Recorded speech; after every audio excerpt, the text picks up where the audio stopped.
तो अब खामनेई की हत्या का बदला लेगा ईरान। नमस्कार, मैं हूं नीलू। आज है 11 जुलाई। तमाम अपडेट्स के साथ मैं आपके सामने उपस्थित हूं।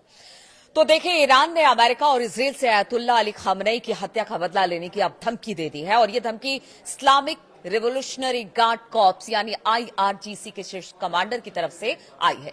उन्होंने कहा कि यह घटना इतिहास की यादों से कभी नहीं मिटेगा।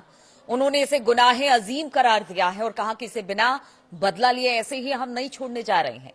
खामनेई की मौत 28 फरवरी को अमेरिका और इजराइल के हमलों की शुरुआत में ही हो गई थी और उसके बाद कल जब उन्हें सुपुर्द खाक किया गया, उसके बाद गम का माहौल था, लेकिन गुस्सा भी था और बदला लेने की एक नीयत वहां के जितने बड़े नेता हो या फिर बड़े अधिकारी हो सेना के, सबके मन में यही थी। देखिए, ब्रिगेडियर जनरल अहमद वाहिदी ने कहा कि न्याय पूरी तरह से सुनिश्चित करने और अपराधी, खास तौर पर बच्चों की हत्या करने वाली अमेरिकी सेना को माकूल जवाब दिया जाएगा।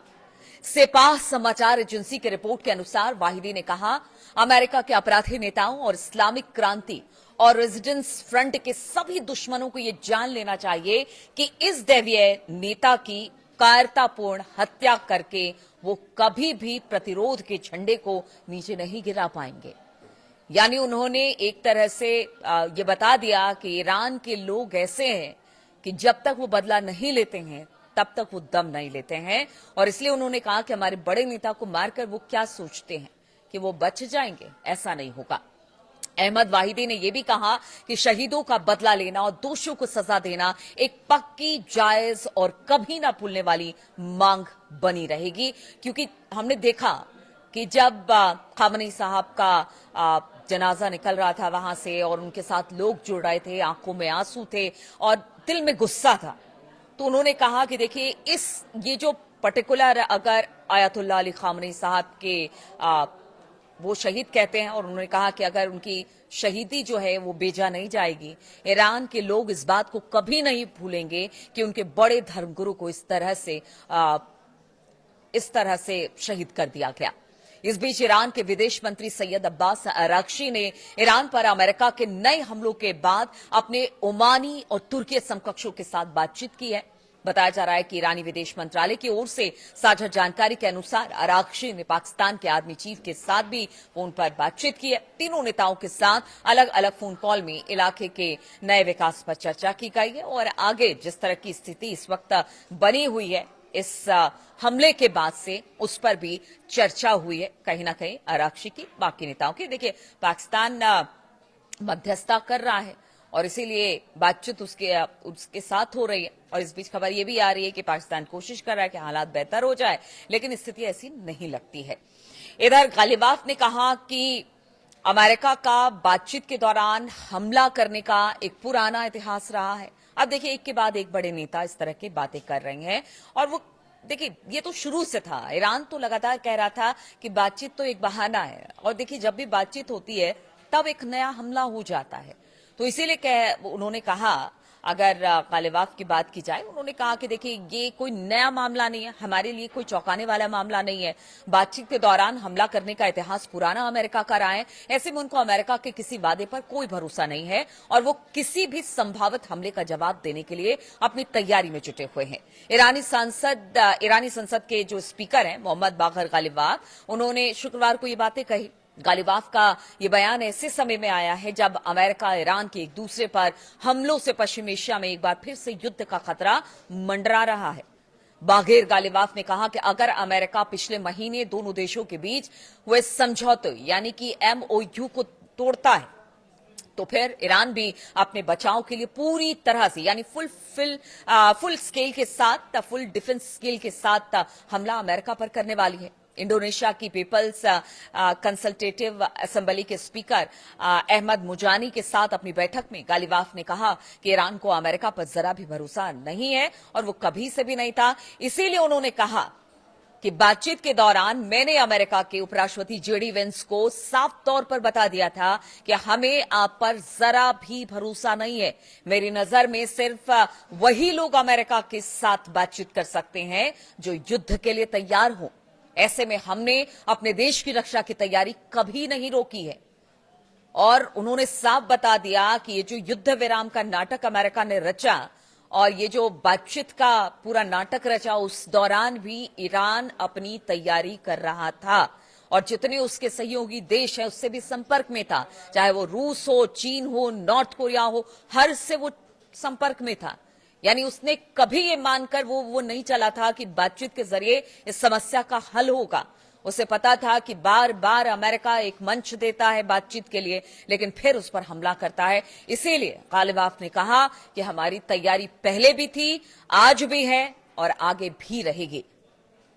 अब एक और बड़ी खबर आपको बताते हैं। ईरान के सुप्रीम लीडर मुस्तफा खामनेई पद संभालने के बाद बताया जा रहा है पहली बार सार्वजनिक रूप से सामने आ सकते हैं। ईरान की अर्ध सरकारी तस्नीम न्यूज एजेंसी ने बताया कि सुप्रीम लीडर मुस्तफा अपने दिवंगत पिता अयतुल्ला अली खामनेई के लिए सार्वजनिक प्रार्थना सभा की अगुवाई कर सकते हैं।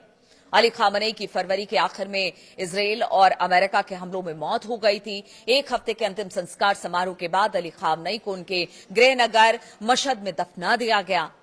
ईरानी न्यूज एजेंसी ने बताया कि अली खामनेई की सार्वजनिक प्रार्थना सभा के लिए होने वाले कार्यक्रम की अगुवाई उनके बेटे और उत्तराधिकारी मुस्तफा हो सकता है कर दे।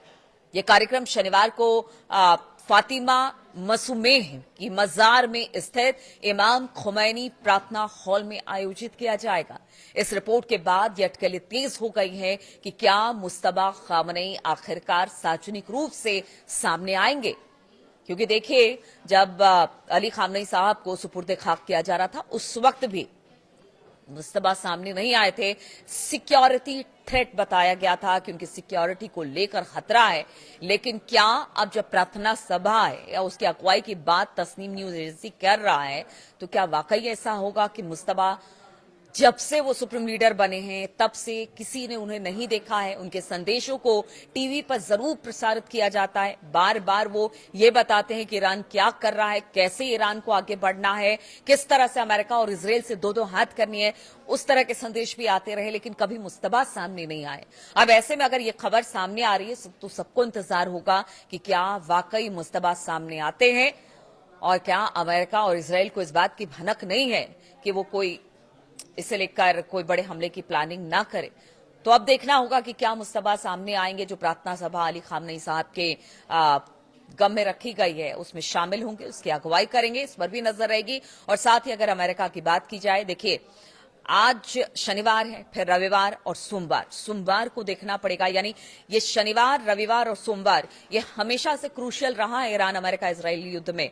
और ऐसे में अगर ये 3 दिन यानी कि तीसरे दिन ये पता चलेगा कि स्थिति क्या है। मार्केट का तो सेंटिमेंट ऐसे ही गड़बड़ा गया इस खबर के बाद से ही कि जब से ट्रंप ने कहा कि हमला होगा और हमले हो रहे हैं, अमेरिका की तरफ से, ईरान की तरफ से लगातार हमले हो रहे हैं।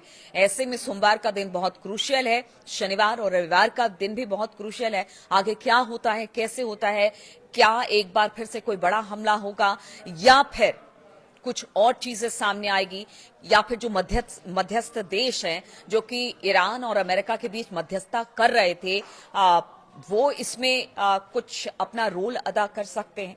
तो बहुत सारे सवाल हैं इस युद्ध को लेकर और जो स्थिति इस वक्त मिडिल ईस्ट में बन रही है, खासतौर पर ईरान अमेरिका इजराइल के बीच में बन रही है। और लगातार नेतन्याहू तो धमकी दे ही रहे हैं। उन्होंने कह दिया है कि देखिए हम कुछ भी हो जाए लेकिन हम परमाणु कार्यक्रम ईरान को आगे बढ़ने नहीं देंगे, उसके परमाणु कार्यक्रम को, और इसके लिए हमें जो करना पड़ेगा वो करेंगे। तो जो करने का मतलब क्या है? पहले भी हमला करते रहे हैं, आगे भी वो इसी तरह से षड्यंत्र रचते रहेंगे, चीजें खराब होती ही रहेगी। ईरान ने पहले ही कह दिया है कि अगर आप मारेंगे तो हम भी आपको मारेंगे।